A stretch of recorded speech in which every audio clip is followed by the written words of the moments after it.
안녕하세요. 범죄 미스터리 채널에 오신 여러분 환영합니다.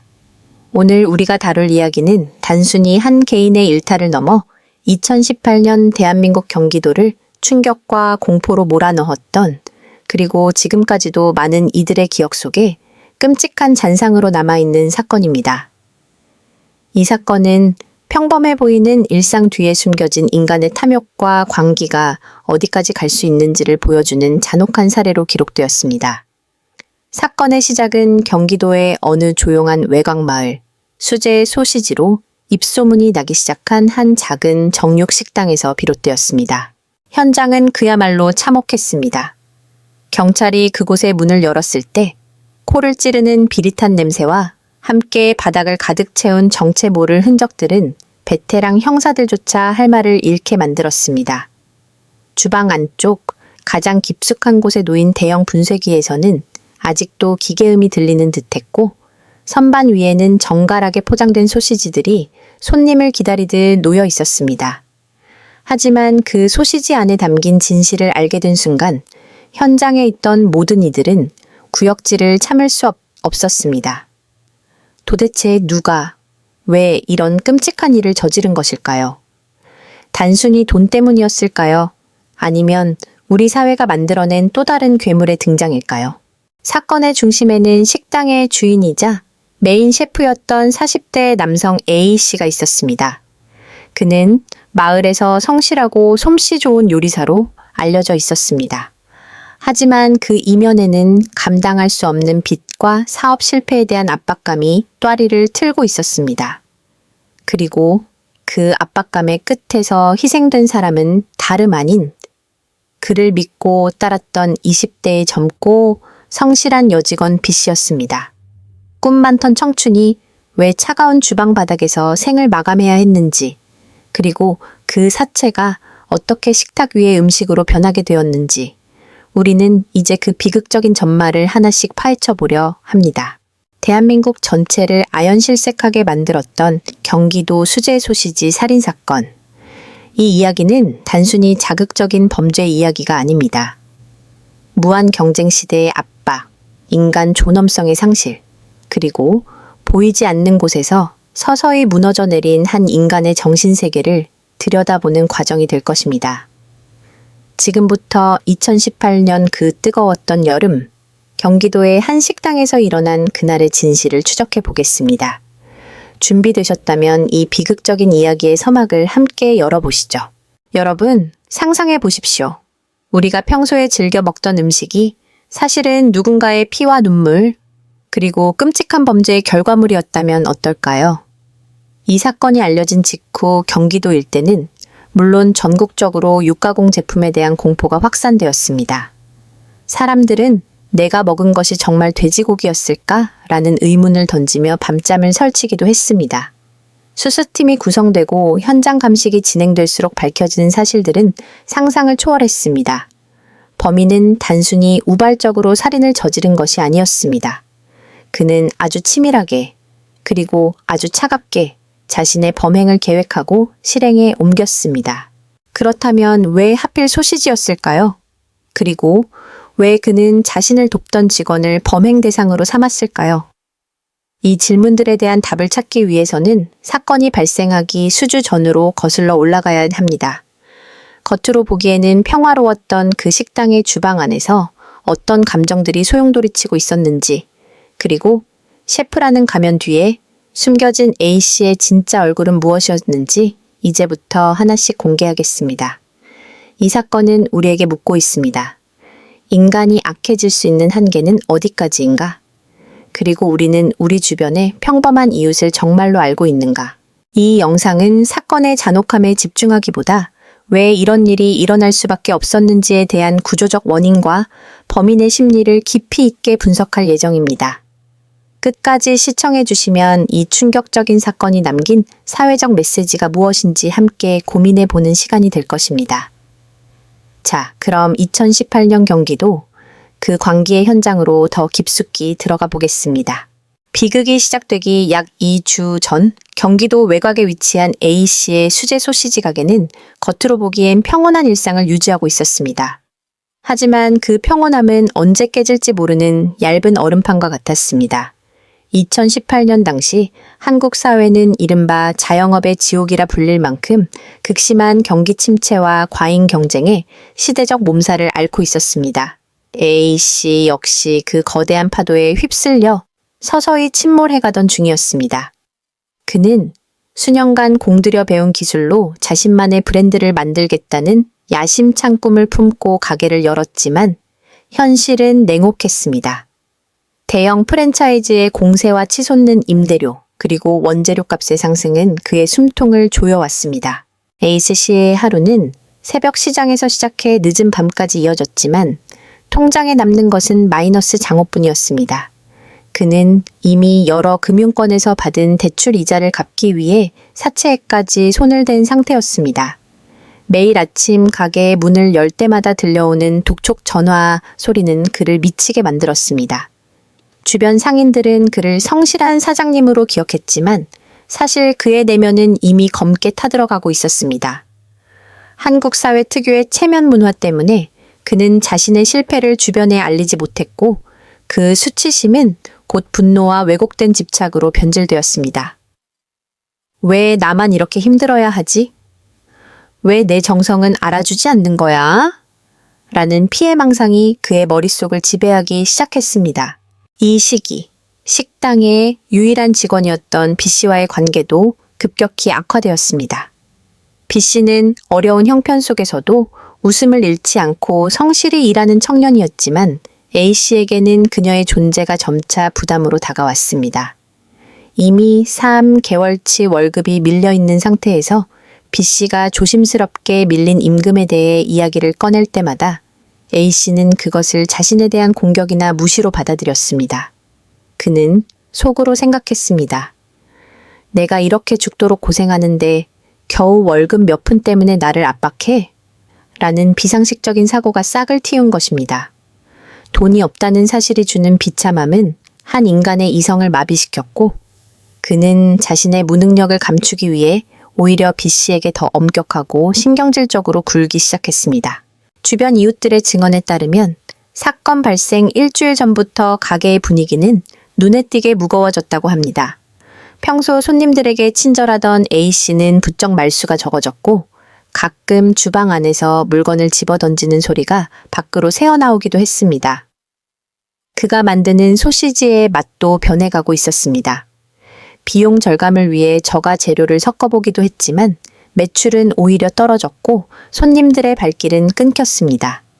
경쟁 업소들이 화려한 마케팅으로 승승장구하는 모습을 보며 A씨는 극단적인 선택지를 떠올리기 시작했습니다. 평범한 고기로는 안 돼. 사람들의 입맛을 한 번에 사로잡을 특별한 무언가가 필요해. 이 광기 어린 생각은 그의 머릿속에서 거부할 수 없는 유혹으로 자리 잡았습니다. 밤마다 그는 혼자 주방에 앉아 소주를 마시며 어두운 조명 아래 분쇄기를 내려다 보았습니다. 거액의 채무, 밀린 월급, 그리고 실패한 인생이라는 꼬리표. 이 모든 문제를 한 번에 해결할 수 있는 방법이 무엇일까?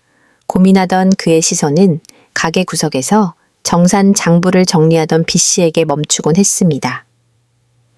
B씨가 사라진다면 밀린 월급을 줄 필요도 없고 소시지의 재료비도 들지 않을 것이라는 끔찍하고도 악마적인 계산이 그의 뇌리를 스쳤습니다. 그것은 단순한 상상이 아니라 점점 구체적인 계획으로 변모해 갔습니다. 그는 조용히 주방용 칼을 갈기 시작했습니다. 그 서슬, 퍼런 칼날에 비친 자신의 눈동자가 이미 인간의 것이 아니라는 사실을 그는 깨닫지 못했습니다. 사건 이틀 전, A씨는 평소보다 밝은 표정으로 B씨에게 말을 걸었습니다. 그동안 월급 못 줘서 미안해. 이번에 새로운 레시피를 개발했는데 이게 성공하면 밀린 돈 다 주고 보너스도 줄게. 이번 주말에 같이 늦게까지 작업 좀 하자. B씨는 사장의 그 거짓된 미소 속에 감춰진 칼날을 보지 못한 채 다시 희망을 품고 고개를 끄덕였습니다. 한국 사회의 고질적인 수직적 관계 속에서 고용주인 A씨의 제안을 거절하기란 쉽지 않았을 것입니다. 그렇게 비극의 무대는 완성되어 가고 있었습니다. 겉으로는 여전히 고소한 고기 굽는 냄새가 나던 그 골목의 작은 가게는 사실 거대한 살인 현장으로 변할 준비를 마친 상태였습니다. 사건의 피해자 B씨는 20대 초반의 평범하지만 누구보다 열심히 살아가던 청년이었습니다. 그녀는 소위 말하는 금수저와는 거리가 먼 삶을 살았습니다. 지방에서 올라와 서울 근교 경기도에 자리를 잡으며 그녀가 꿈꿨던 것은 대단한 부귀영화가 아니었습니다. 그저 남들처럼 평범하게 직장을 다니고 월급을 모아 부모님께 효도하며 자신만의 작은 보금자리를 마련하는 것이 그녀의 소박한 목표였습니다. 하지만 2018년 당시 한국 사회는 청년들에게 그리 너그러운 곳이 아니었습니다. 치솟는 물가와 낮은 임금, 그리고 아무리 노력해도 나아지지 않는 현실을 일컫는 헬조선이라는 신조어가 그녀의 삶을 대변하고 있었습니다. B씨의 SNS에는 그녀의 밝은 미소 뒤에 숨겨진 치열한 생존 기록들이 고스란히 남아 있었습니다. 그녀는 고시원과 다를 바 없는 좁은 자취방에서 생활하며 생활비를 아끼기 위해 편의점 도시락으로 끼니를 때우기 일쑤였습니다. 그럼에도 불구하고 그녀는 희망을 잃지 않았습니다. A씨의 식당에서 일하게 되었을 때 그녀는 이곳이 자신의 삶을 지탱해줄 든든한 직장이 될 것이라 믿었습니다. 사장인 A씨가 처음에는 인자한 모습으로 우리 같이 열심히 해서 성공해보자고 말했을 때 그녀는 그 말을 철석같이 믿고 자신의 청춘을 바쳐 일했습니다. 하지만 현실은 가혹했습니다. 월급이 한 달, 두 달 밀리기 시작하면서 B씨의 삶은 급격히 무너져 내렸습니다. 집주인의 월세 독촉 전화와 매달 빠져나가는 학자금 대출 이자는 그녀를 벼랑 끝으로 몰아넣었습니다. 친구들에게는 부끄러워 말도 못하고 부모님께는 걱정하실까봐 오히려 용돈을 보냈다는 거짓말을 하며 속으로 눈물을 삼켰습니다. 그녀가 겪었던 압박감은 단순히 돈의 문제를 넘어선 사회적 고립감에 가까웠습니다. 인스타그램 속 친구들은 화려한 카페에서 맛있는 음식을 먹고 해외여행을 다니는 사진을 올릴 때 그녀는 냄새나는 지하 주방에서 밀린 월급을 걱정하며 소시지 껍질을 다듬어야 했습니다. B에 쓰는 일기에 이렇게 적었습니다. 오늘도 사장님은 내일 주겠다고 하신다. 벌써 3번째다. 나도 당장 내일 낼 공과금이 없는데. 그래도 사장님 사정이 안 좋으시니 조금만 더 참아보자. 여기서 그만두면 다른 곳을 구할 수 있을까? 경기가 너무 안 좋다는데. 이 짧은 문장에는 당시 한국 청년들이 느꼈던 고용불안과 착한 심성을 이용당하는 열정페이의 비극이 고스란히 담겨 있었습니다. 그녀는 무례하거나 게으른 직원이 아니었습니다. 오히려 너무나 성실했고 타인을 배려하는 마음이 컸기에 A씨라는 괴물의 표적이 되기 쉬웠습니다. 사건 발생 며칠 전 B씨는 고향에 있는 어머니와 마지막 통화를 나누었습니다. 통화 내용에서 그녀는 곧 월급 받으니까 이번 명절에는 맛있는 거 사서 내려갈게 라며 밝게 웃었다고 합니다. 하지만 그것은 마지막 인사가 되었습니다. 그녀가 꿈꿨던 미래, 사랑하는 가족들과의 재회는 탐욕에 눈먼 한 인간의 손에 의해 무참히 짓밟히고 말았습니다. B씨는 죽기 직전까지도 자신이 믿었던 사장이 자신을 해칠 것이라고는 상상조차 못했을 것입니다. 그녀의 성실함은 보상받지 못했고 오히려 그녀의 생명은 누군가의 비뚤어진 비즈니스를 위한 재료로 취급받게 되었습니다. 우리는 여기서 질문을 던져야 합니다. 만약 우리 사회가 청년들에게 최소한의 안전망을 제공했더라면, 만약 임금체불에 대한 법적 처벌이 더 엄격했더라면 B씨는 그 어두운 주방을 떠날 수 있지 않았을까요? 그녀가 겪었던 심리적 압박은 단순히 개인의 비극이 아니라 당시 한국 사회가 안고 있던 병폐의 압축판이었습니다. 2018년 경기도의 한 작은 식당, 그곳에서 사라진 것은 한 명의 여직원이 아니라 우리 사회가 지켜줬어야 할 소중한 가치와 희망이었습니다. 이제 그녀가 사라진 뒤 가게 주변에서 돌기 시작한 이상한 소문들과 기괴한 징후들에 대해 이야기해 보려 합니다. BHC가 갑자기 자취를 감춘 뒤 식당 주변에는 형용할 수 없는 기묘한 기류가 흐르기 시작했습니다. 평소 성실하게 출근하던 그녀가 아무런 예고도 없이 연락이 두절되자 주변 상인들과 그녀의 지인들은 고개를 갸우뚱했습니다. 하지만 사장 A씨는 너무나 태연했습니다. 그는 묻는 사람들에게 B씨가 밀린 월급을 다 받고는 야반 도주를 했다거나 다른 더 좋은 직장을 구했다며 갑자기 그만뒀다는 거짓말을 천연덕스럽게 늘어놓았습니다. 그러나 그의 말과는 대조적으로 식당 안에서는 도저히 설명할 수 없는 일들이 벌어지고 있었습니다. 가장 먼저 이상함을 감지한 것은 식당을 자주 찾던 단골 손님들이었습니다. 평소 경영난에 허덕이며 활기가 없던 가게가 갑자기 활기를 띠기 시작했기 때문입니다. A씨는 새로운 비법으로 만든 특제 소시지라며 대대적인 홍보를 시작했고 이상하게도 그 소시지는 출시되자마자 폭발적인 반응을 불러일으켰습니다. 사람들은 이전과는 차원이 다른 감칠맛이 난다. 고기가 입안에서 녹는다며 찬사를 보냈습니다. 가게 앞에는 긴 줄이 늘어섰고 A씨는 밀린 빚을 갚기 시작했습니다. 하지만 성공한 사업가의 미소 뒤에 숨겨진 그의 눈빛은 어딘가 초점이 풀린 듯 불안해 보였습니다.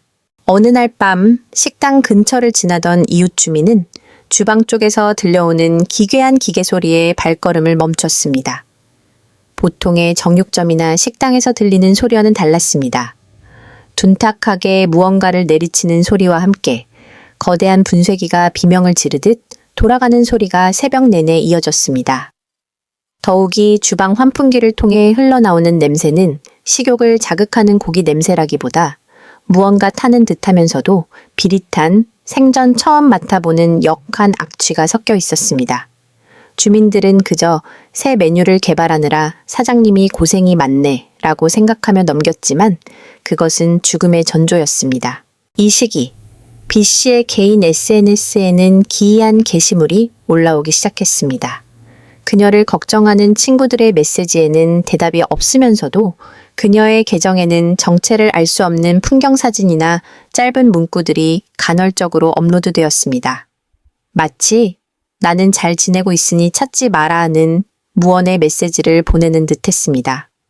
하지만 문장력이 평소 B씨의 말투와는 확연히 달랐고 사진 속 장소들 역시 그녀가 평소에 갈 만한 곳들이 아니었습니다. 친구들은 직감했습니다. 누군가 B씨를 대신해 스마트폰을 조작하고 있다는 사실을 말입니다. 이것은 범인이 수사망을 피하기 위해 벌인 치밀한 연극이었습니다. 결정적인 의구심은 가게의 쓰레기 배출장에서 시작되었습니다. 청소업체 직원은 평소보다 유난히 무거운 쓰레기 봉투들을 수거하며 고개를 저었습니다. 봉투 안에는 찢어진 옷가지와 신발, 그리고 여성용 액세서리들이 피 묻은 천에 쌓인 채 버려져 있었습니다. 이를 수상하게 여긴 직원이 A씨에게 묻자 그는 가게를 정리하면서 안 쓰는 물건들을 버린 것뿐이라며 신경질적으로 반응했습니다. 또한 가게 내부 리모델링을 핑계로 주방 바닥을 갑자기 타일로 새로 깔거나 벽면을 페인트로 덧칠하는 등 증거를 인멸하려는 듯한 움직임이 포착되었습니다. 마을에는 흉흉한 소문이 돌기 시작했습니다. 밤마다 주방에서 여자의 울음소리가 들린다. 소시지 맛이 너무 좋아서 오히려 무섭다는 등 근거 없는 이야기들이었지만 그 소문들은 진실을 향해 조금씩 다가가고 있었습니다. A씨는 돈을 벌기 시작했음에도 불구하고 점점 더 폐쇄적인 태도를 보였고 가게 안의 조명은 낮에도 어둡게 유지되었습니다. 성공이라는 가면을 쓴 채 시신을 가공하여 판매하고 있다는 상상조차 할 수 없는 범죄가 우리 곁에 평범한 식당에서 버젓이 자행되고 있었던 것입니다. 이제 그 견고했던 거짓의 성이 무너지는 결정적인 순간이 다가오고 있었습니다. 가게의 매출이 바닥을 치고 빚 독촉이 일상이 된 시점, A씨와 B씨 사이의 갈등은 돌이킬 수 없는 지점에 도달했습니다. 겉으로 보기에는 고용주와 피고용인의 관계였지만 그 속을 들여다보면 한국 사회의 고질적인 갑질 문화와 금전적 이해관계가 복잡하게 얽혀 있었습니다. A씨는 자신이 처한 모든 불행의 원인을 외부로 돌리기 시작했습니다. 특히 3개월치 임금이 밀려 고통받던 B씨가 정당하게 자신의 권리를 요구할 때마다 A씨는 그것을 순수한 요구가 아닌 자신을 향한 반역이자 멸시로 받아들였습니다. 당시 A씨는 사채업자들로부터 하루에도 수십 통씩 협박 전화를 받고 있었습니다. 그의 휴대전화는 늘 꺼져 있거나 차단된 번호들로 가득했습니다. 이런 극심한 스트레스 속에서 그는 이성을 잃어갔습니다. B씨가 어느 날 조심스럽게 사장님, 저도 이번 달 방세를 내지 못하면 쫓겨날 판이에요. 조금이라도 주실 수 없나요? 라고 물었을 때 A씨는 주방에서 칼을 닦으며 그녀를 노려보았습니다. 그 눈빛은 더 이상 사람을 대하는 주인의 눈이 아니었습니다. 그는 속으로 나는 인생이 망가지고 있는데 너는 고작 방세 타령이야? 라는 비뚤어진 분노를 키워갔습니다. 이들의 갈등은 단순히 돈 문제에 그치지 않았습니다. A씨는 피해자 B씨의 젊음과 활기마저 질투했습니다. 자신은 실패한 낙오자로 전락하고 있는데 B씨는 비록 가난할지언정 친구들과 소통하고 미래를 꿈꾸는 모습이 그에게는 견딜 수 없는 고통이었던 것입니다.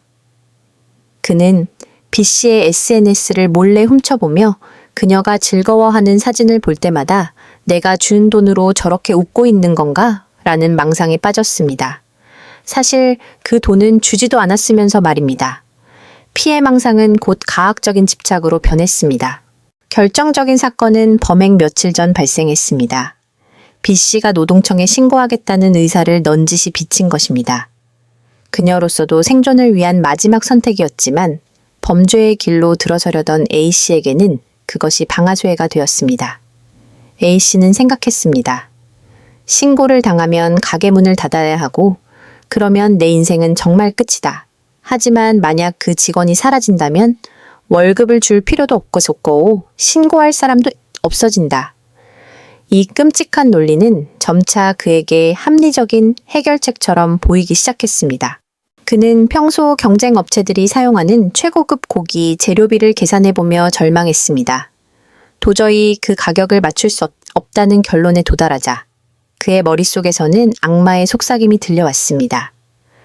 재료비를 들이지 않고 최고의 맛을 낼 수 있는 방법이 있다면 인간으로서 차마 상상조차 해서는 안 될 생각이 복수심과 결합했습니다.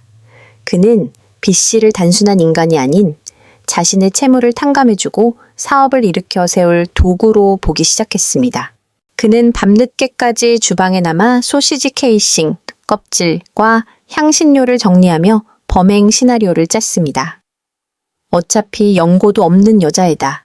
갑자기 사라져도 한동안은 아무도 모를 거야.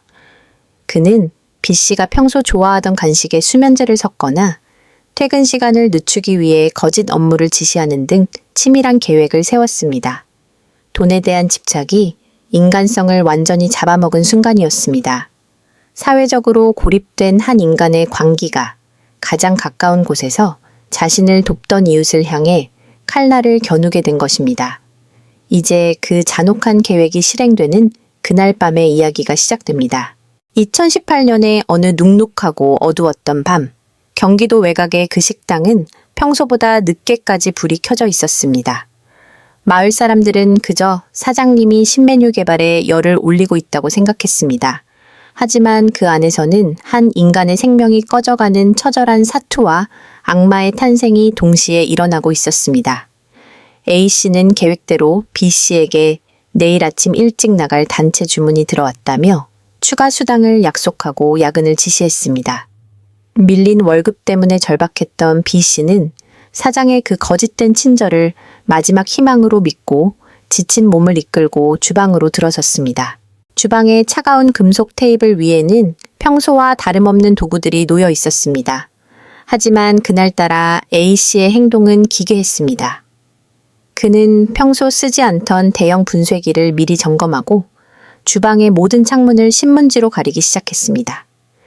B씨가 의아한 표정으로 이유를 묻자 A씨는 비법 소스 레시피가 밖으로 새나가면 안 된다며 서늘한 미소를 지었습니다. 그것이 B씨가 들은 마지막 대화였습니다. 정막만이 흐르는 야심한 시각, 주변 상가의 불이 하나둘 꺼지자 A씨는 본색을 드러냈습니다. 찰나의 순간이었습니다. A. C는 뒤돌아 재료를 정리하던 B 씨를 향해 둥이를 휘둘렀습니다. 비명소리는 주방의 방음벽과 요란하게 돌아가는 환풍기 소리에 묻혀 밖으로 새 나가지 못했습니다. 한때 자신을 사장님이라 부르며 성실하게 따르던 직원이 바닥에 쓰러졌지만 A씨의 눈에는 미안함이나 공포 따위는 없었습니다. 그저 눈앞의 존재가 자신의 빚을 해결해줄 재료로 보일 뿐이었습니다.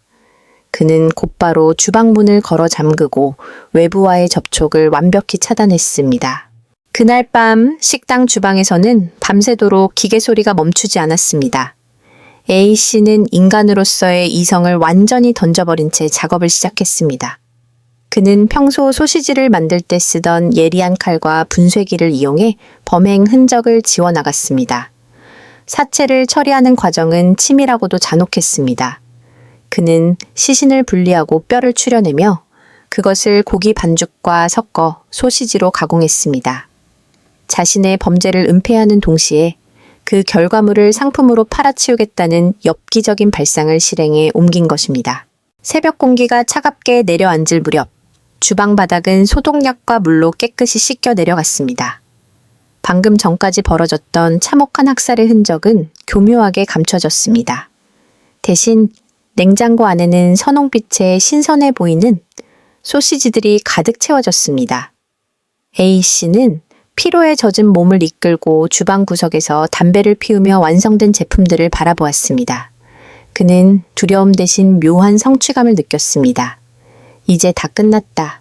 돈도 벌 수 있고 아무도 나를 무시하지 못할 거야. 라는 광기 어린 독백이 어두운 주방에 울려 퍼졌습니다. 해가 뜨자 A씨는 아무 일도 없었다는 듯 가게 문을 열고 손님들을 맞이했습니다. 간밤에 한 생명이 사라졌고 그 생명이 누군가의 식탁에 오를 준비를 마쳤다는 사실을 아는 사람은 오직 그뿐이었습니다.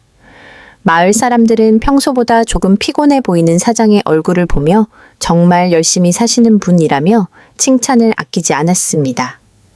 하지만 그가 내놓은 소시지의 붉은 빛깔 뒤에는 차마 입에 담을 수 없는 진실이 숨겨져 있었습니다. 한국 사회를 발칵 뒤집어 놓은 이른바 소시지 살인마의 전설이 시작된 밤이었습니다. 범행 직후의 아침, 햇살은 여느 때와 다름없이 경기도의 조용한 마을을 비췄습니다. A씨는 평소보다 더 정성스럽게 가게 앞을 쓸고 지나가는 이웃들에게 밝은 미소로 인사를 건넸습니다. 그의 옷차림은 깔끔했고 손톱 밑에 박혀 있었을지도 모를 어제의 흔적은 독한 세제와 소독약으로 완벽히 지워진 상태였습니다. 그는 어젯밤 자신이 무슨 일을 저질렀는지 완전히 망각한 사람처럼 행동했습니다. 이것은 단순한 연기가 아니라 자신의 범죄를 사업적 선택으로 합리화해버린 사이코패스적 방어 기제였습니다. 가게 문을 열자마자 손님들이 들이닥쳤습니다. 소문을 듣고 찾아온 사람들, 그리고 원래 단골이었던 주민들은 A씨가 내놓은 신제품 소시지를 보며 환호했습니다. 사장님, 오늘 소시지는 색깔이 유난히 선명하네요. 비법이 뭐예요? 라는 손님의 질문에 A씨는 눈 하나 깜짝하지 않고 대답했습니다. 특별한 숙성 과정을 거쳤습니다. 신선도가 생명이라 오늘 아니면 이 맛을 못 보실 거예요. 그는 자신이 만든 상품이 팔려 나갈 때마다 속으로 쾌감을 느꼈습니다. 그것은 금전적인 이득을 넘어 세상을 속이고 있다는 오만한 승리감이었습니다. 그는 철저하게 이중 생활을 이어갔습니다. 낮에는 성실한 자영업자로, 밤에는 증거를 인멸하는 치밀한 범죄자로 살았습니다. B씨의 가족이나 친구들에게서 연락이 오면 그는 미리 준비한 시나리오대로 대응했습니다. B 양이 갑자기 그만두겠다고 해서 저도 당황스럽네요. 요즘 애들이 다 그렇죠. 책임감이 없어서 라며 오히려 피해자를 탓하는 태도를 보였습니다. 심지어 그는 B씨의 휴대전화를 이용해 그녀의 부모님께 엄마, 나 서울에 아는 언니 가게에 취직해서 당분간 연락 못해. 돈 많이 벌어서 갈게. 라는 문자를 보내는 치밀함까지 보였습니다. 가장 소름 끼치는 점은 그가 범행 장소인 주방에서 매일같이 음식을 만들고 밥을 먹었다는 사실입니다. 보통의 인간이라면 죄책감이나 공포에 짓눌려 그 자리에 서 있기도 힘들겠지만 A씨는 달랐습니다. 그는 주방 한쪽에서 B씨의 유품인 작은 머리끈이나 손수건이 발견되어도 무표정하게 그것을 소각로에 던져 넣었습니다. 한국 사회에서 흔히 볼 수 있는 성실한 중년 남성의 모습 뒤에 숨어 그는 법과 도덕의 경계를 조롱하며 자신의 왕국을 건설하고 있었습니다. 가게는 날이 갈수록 번창했습니다. 밀렸던 사채 이자를 갚고 은행 대출도 하나둘 정리되기 시작했습니다. 주변 상인들은 그를 위기를 기회로 바꾼 성공한 자영업자의 표본으로 치켜세웠습니다. 지역 신문이나 맛집 블로거들이 취재를 오기도 했습니다. 카메라 앞에서 인자하게 웃으며 소시지 제조 공정을 설명하는 그의 모습은 대중을 완벽히 속였습니다. 그는 이대로 시간이 흐르면 모든 진실이 묻힐 것이라 믿었습니다. 사체는 이미 세상 사람들의 뱃속으로 사라졌고 증거는 모두 불타거나 씻겨나갔으니까요. 하지만 그는 간과한 것이 있었습니다.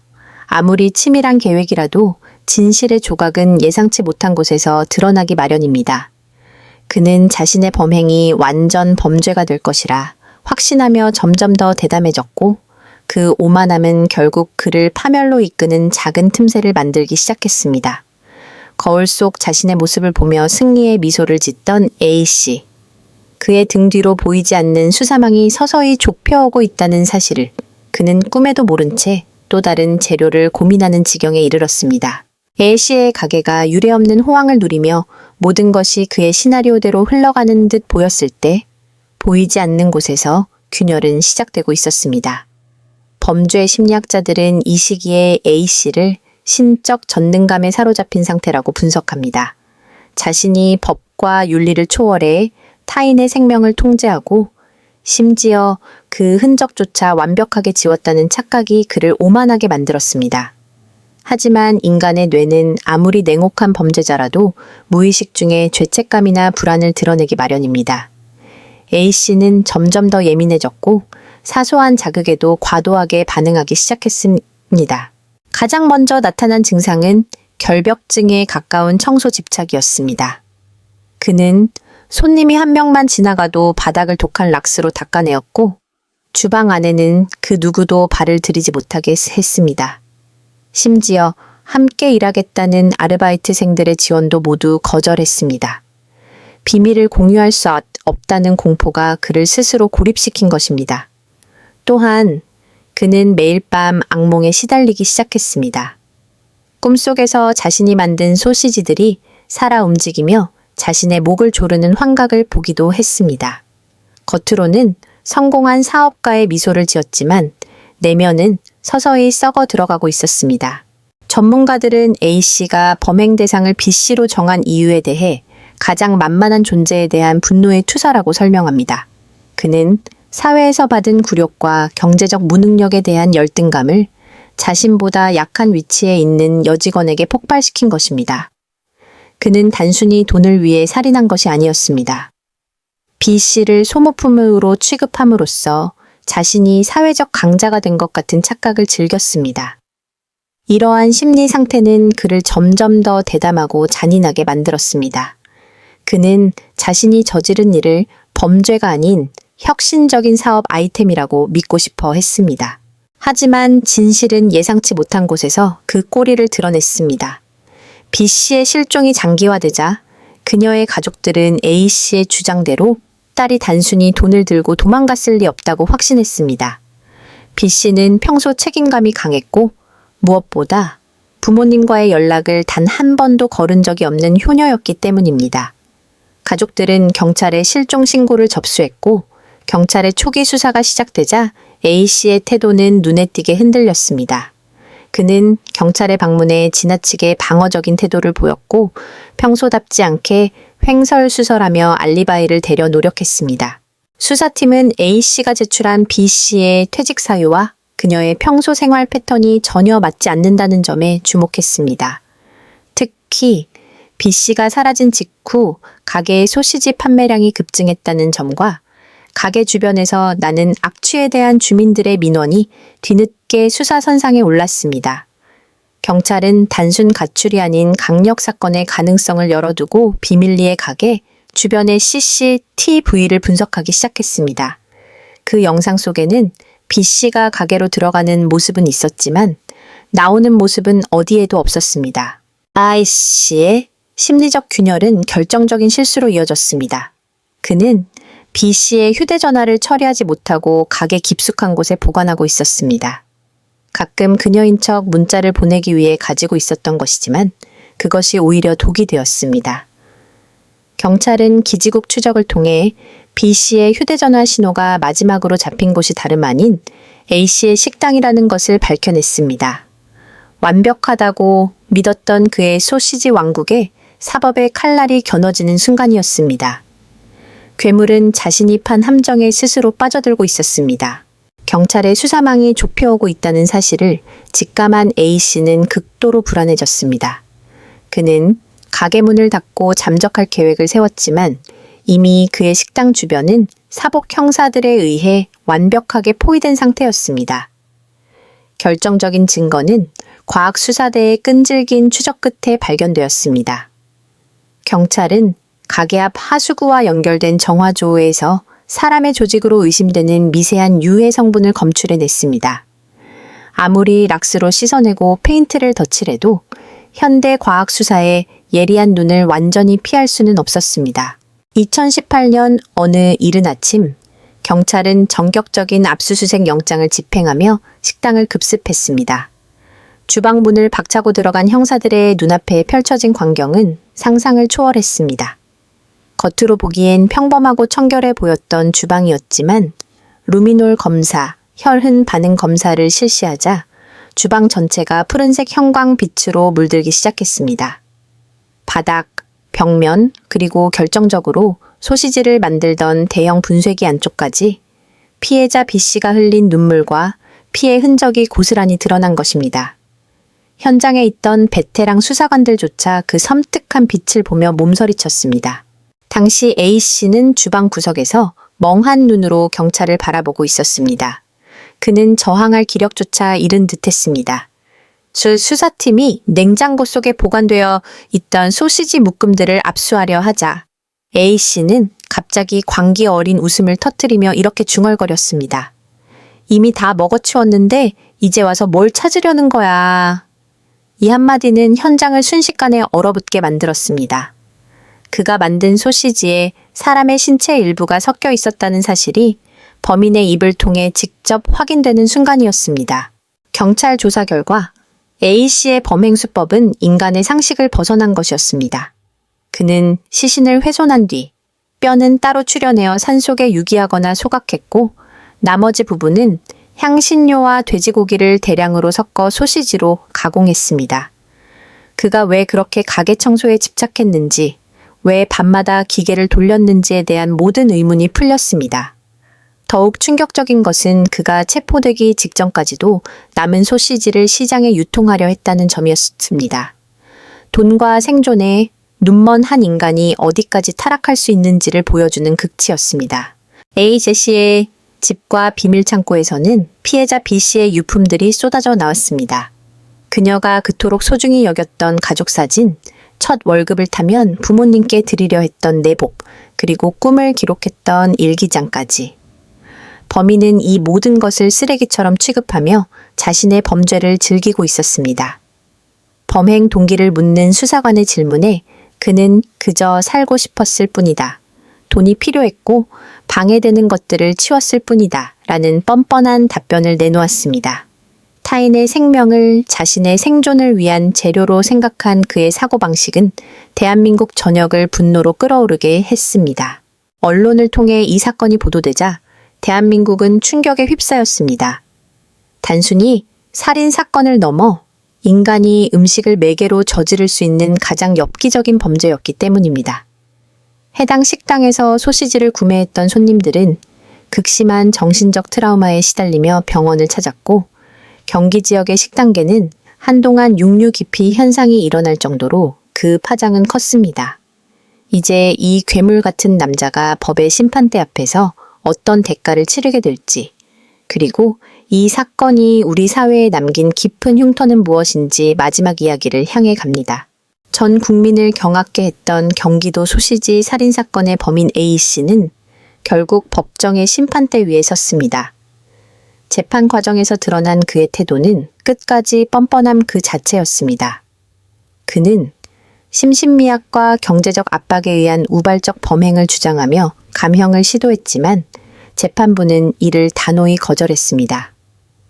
재판부는 피고인은 자신을 믿고 따르던 사회 초년생의 생명을 앗아갔을 뿐만 아니라 인간의 존엄성을 근본적으로 훼손하는 엽기적인 방식으로 시신을 모독했다고 질타했습니다.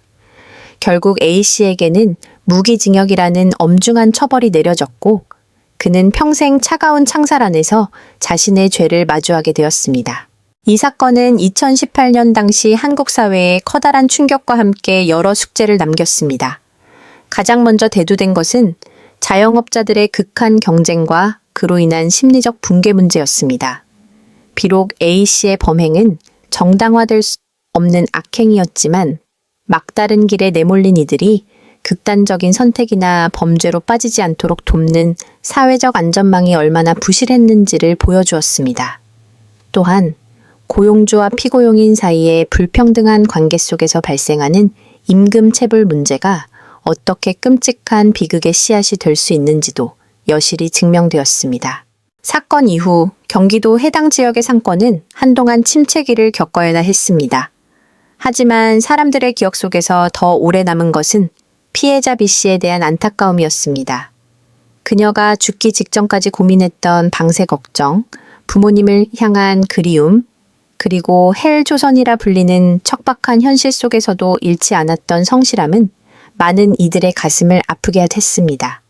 그녀의 유가족들은 여전히 고통 속에서 하루하루를 살아가고 있습니다. 딸의 흔적이 그런 식으로 사라졌다는 사실은 평생 씻을 수 없는 낙인이 되어 그들의 삶을 짓누르고 있습니다. 대한민국 정부와 관련 기관들은 이 사건을 계기로 식품 안전관리 체계를 더욱 강화하고 1인 자영업자 및 소규모 사업장에 대한 모니터링 시스템을 정비했습니다. 또한 강력 범죄 피해자 가족들을 위한 심리 치유 프로그램도 확대되었습니다. 하지만 법과 제도가 아무리 변한다 해도 이미 떠나간 젊은 영혼을 되돌릴 수는 없습니다. 우리가 이 끔찍한 사건을 기억해야 하는 이유는 단순히 자극적인 호기심 때문이 아닙니다. 다시는 이런 비극이 반복되지 않도록 우리 주변의 소외된 이웃과 청년들의 삶에 더 깊은 관심을 가져야 한다는 경고이기 때문입니다. 오늘 전해드린 경기도 소시지 살인사건 이야기는 여기서 마무리됩니다. 평범해 보이는 일상 속에 숨어있던 광기와 그 광기에 희생된 한 청춘의 비극적인 삶. 여러분은 이 사건을 보며 어떤 생각을 하셨나요? 돈이 인간의 목숨보다 소중해진 시대, 우리가 잃어버린 인간성에 대해 다시 한번 생각해보는 시간이 되셨길 바랍니다. 피해자 B씨의 명복을 빌며 그녀가 하늘에서는 더 이상 돈 걱정이나 미래에 대한 불안 없이 평안하기를 진심으로 기원합니다. 오늘 영상이 유익하셨거나 느끼신 점이 있다면 댓글로 자유롭게 의견 남겨주세요. 여러분의 구독과 좋아요는 더 깊이 있는 진실을 추적하는 데 큰 힘이 됩니다. 저는 다음에도 우리 사회의 이면을 들여다보고 경종을 울릴 수 있는 사건으로 다시 찾아뵙겠습니다. 긴 시간 시청해 주셔서 감사합니다. 안녕히 계십시오.